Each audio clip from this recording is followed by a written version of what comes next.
Good afternoon, ladies and gentlemen. It is 3 p.m. here in Cairo. Time for a new edition of Panorama News, bringing you the latest updates in the world of politics, business, and sports. I'm Hala Al-Hamalawi, and I'll be right back with the latest political news, but first, the headlines.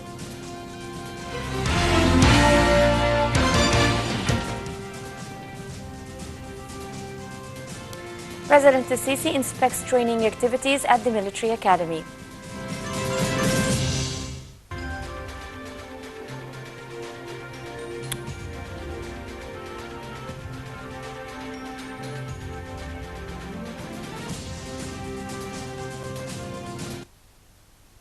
Now we go live to a press conference held by Prime Minister Engineer Ibrahim Mahlab.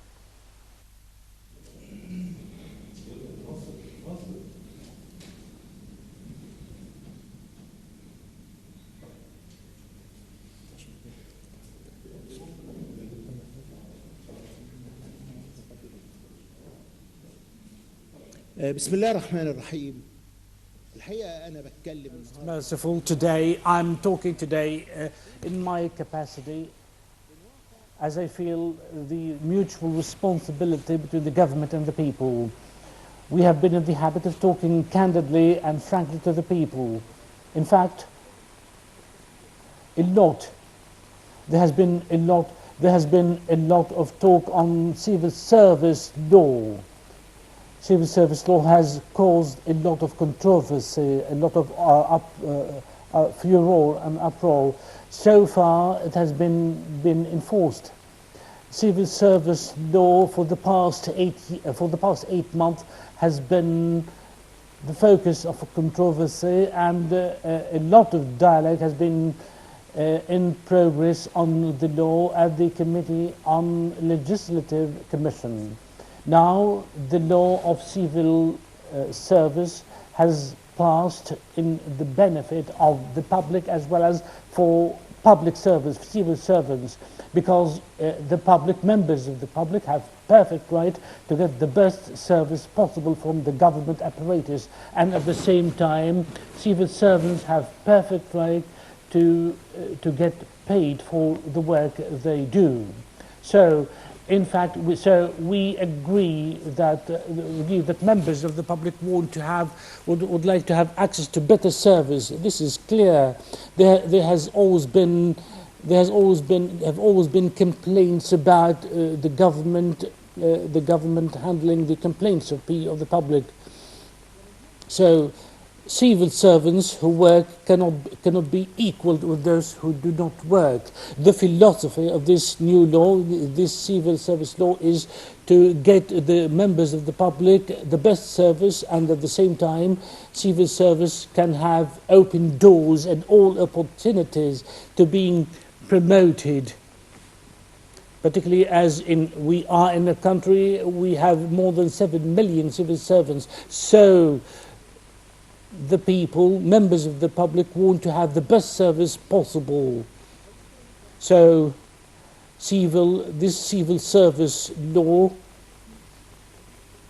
is planned to give incentives, rewarding as well as correcting and redressing distortions. So there must have always been criteria and standards for promotion. There must have been incentive for promotions, and there must have been appraising the performance. In doing so, we have put inside certain determiners. In doing so, we did not ever intend to trespass on the income, on the income of the public servant. So, and at the same time, we have always kept, even after the law has been passed, we have kept our doors wide open to everyone to make his own complaint. Let's speak more candidly. There are, on the political landscape, there are certain people against this backdrop of these critical circumstances, as we are completing the roadmap, and while the parliamentary election is just around the corner. Against a background of all these, there are some people who would like to fish in troubled waters. We have just emerged from the opening of the new canal. We haven't been in a dire need than we are today, in a dire need for closing our ranks than ever before. Much to our own surprise, we have, against all these delicate and critical circumstances, we have seen and we have heard calls for gatherings and walking out of work and disrupting work at some institutions of the state. As a government, we have responded to such calls by calling on those people trying to fish in troubled waters. We have told them, come on, let's come here and sit together and talk candidly. In the past few years, I've invited them all twice. I've twice invited all those political forces calling for disruption and calling for commotion. Over the past 2 weeks, I've called on them to come, invited them to come to the cabinet twice to come and talk. The last time I had a dialogue with them for an hour and a half, and then left them because I had some engagement. But much to my own surprise, they did. Now I'm here to talk to the people, to members of the public who really own this country. This group who have been fishing in troubled waters have no problems whatsoever with life, as problems of life or the standards of living. They have no problems at all. They have been leading decent lives.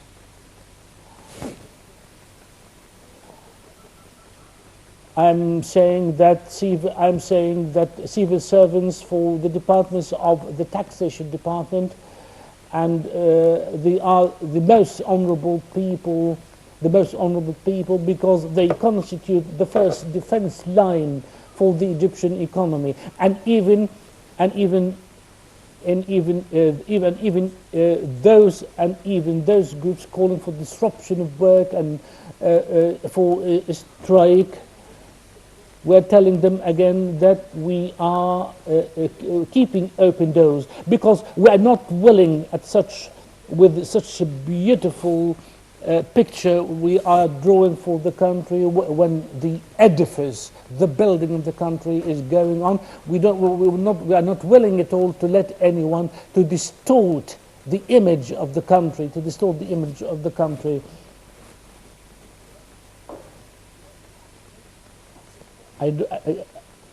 There has been no reason to let those bracket of people or this group of people to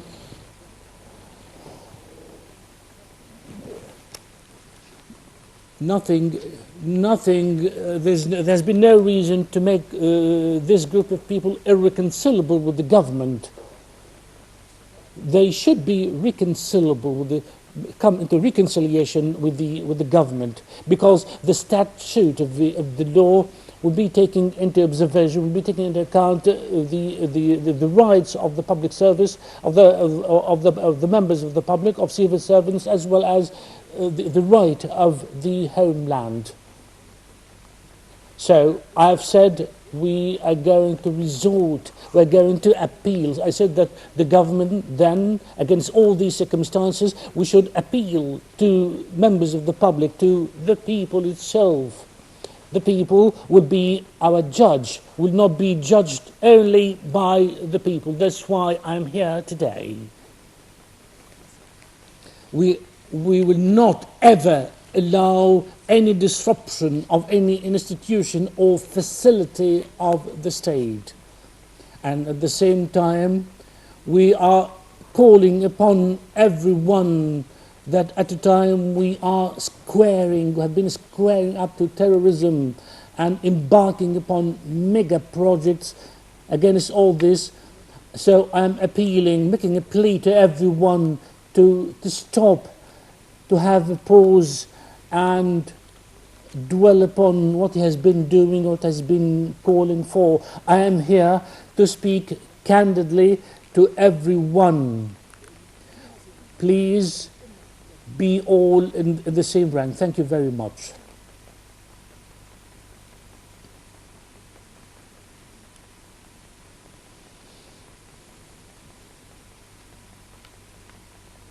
Some reporters are making questions to the Prime Minister.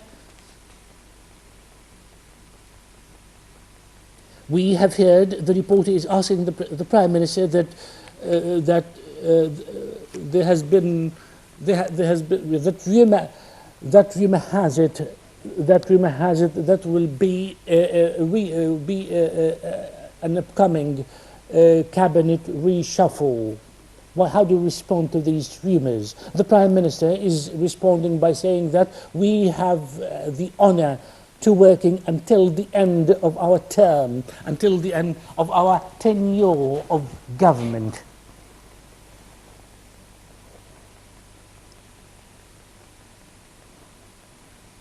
So the reporter, some other reporter, or maybe the same reporter, is making another question.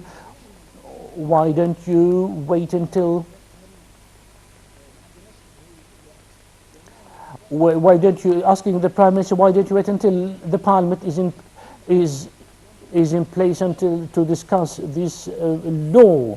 The Prime Minister is responding by saying that we have had to handle a lot of important files of critical issues have to be discussed without delay. So we are not in the luxury of having time to delay anything. So we can't delay the confrontation. You have to confront all these issues. This is what the Prime Minister means.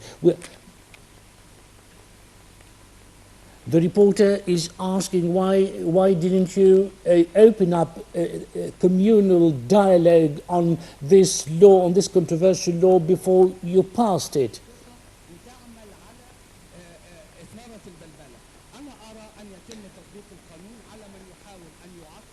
The Prime Minister is answering that I think that law has to be invoked against anyone who would like to disrupt the work of the state, and would like to clear to everybody that there have been hidden hands who have been attempting at destabilization. Thank you very much.